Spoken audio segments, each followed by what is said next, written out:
How do I travel on a budget? How do I travel cheap? How do I afford these amazing locations, villas? And look at this. And it does not cost me anything. Zero, nada, nothing. Now, I'm not going to go into the same details because I already made a video on how to afford luxury for cheap. But I do want to say that traveling can be very cheap. It might give you some ideas that actually it's possible to travel to luxury locations and places if you do it the smart way. And I've learned along the way, because a few years ago I was in a corporate job. If you don't know me by now, I make videos about helping people transition from their job into a more freedom lifestyle. And people do call me lucky and, ooh, you're so lucky and you have it all. And well, no, I built this. I created this. Let me put it that way. I created this. And you can hear frogs from that pool over there. We're going to walk over there. Sometimes they keep quiet. It's being smart. It's being strategic. It's taking certain steps of quitting your corporate in steps, having a plan. I have a video on that. Also about building your business online and making money online. Doesn't have to be a business, but there's several income streams that you can start making today as a beginner, and I made a video on that too, so I'll make sure to link all of that below. But the travel part, the cheap on a budget travel part, starts with a lot of videos that I've seen talk about, you know, getting some cheap flights and all of that. Yes, the flight is important, but what's more important is the destination. Look, you can have the cheapest flight to fly to Dubai or to fly to Switzerland or to fly to Luxembourg. And those places, those destinations are such a high cost of living. They cost a lot. You go grocery shopping, you want to eat something and it's going to cost you a fortune.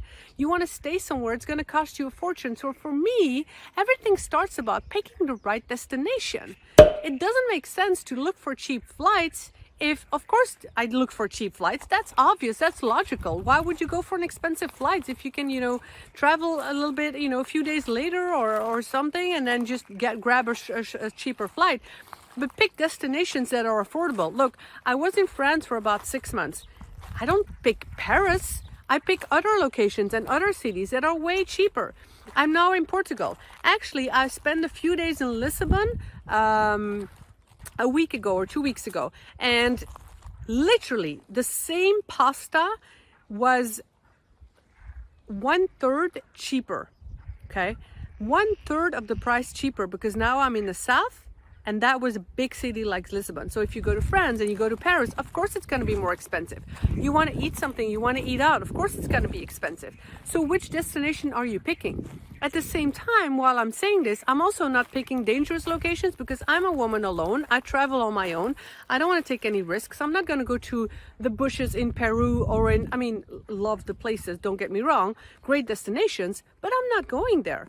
I want to be safe. I want to be in a civilized world, and I'm not going to go into the middle of the Amazon. I've been all around the world, really, but I never really I never pick these really big famous cities that have a high cost. Then I mentioned groceries and food. Well, here's the thing, and it's really simple and it's really logical, but I see a lot of people order takeout or go out and have a bite to eat here and there, and it's all nice. Of course it's nice. Of course it's nice. But it's so expensive and it adds up. I'm traveling full time. If I would have to do that all the time and eat out and eat in places, it's just adding up, and it's a lot of money.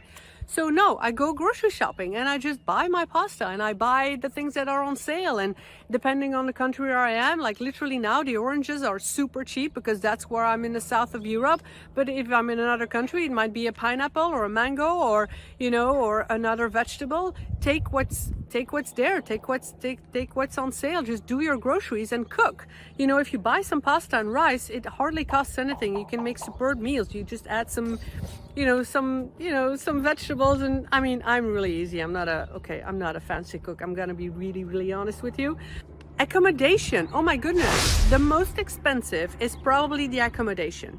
The most expensive is when you want to stay in hotels or even Airbnb. Sometimes I stay in Airbnb, and even then I would look for good reviews but not expensive, but I try to avoid it.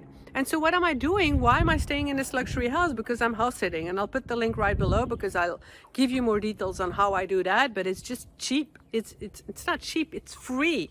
It's completely entirely free.